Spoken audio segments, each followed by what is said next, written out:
Hello mga paps, hindi bagay yung kulay ng nabili kong slider dito sa NMAX version 2 ko. So, gagawin ko siyang silver. Yun ang video natin ngayon. Babaguhin natin ang kulay niya. Tatanggalin pala eh. Gagawin natin siyang silver. So, tatanggalin natin yung kulay niyang pula.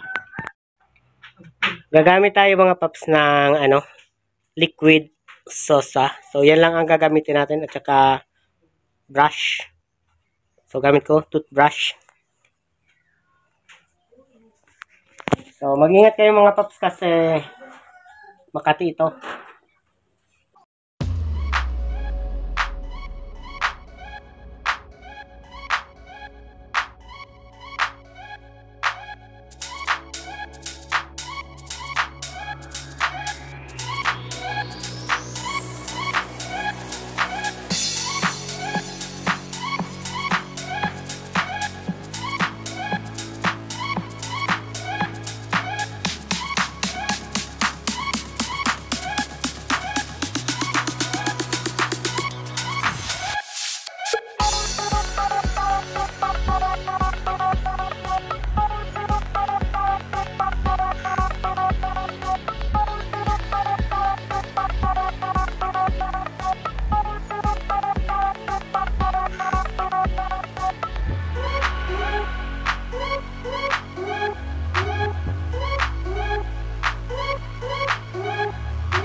So ayan mga paps, pwede nyo siyang i-buff para mas makintab. So kung gusto nyo mas makintab, i-buff nyo na lang siya para ano, mukhang kasing kinis ng stainless.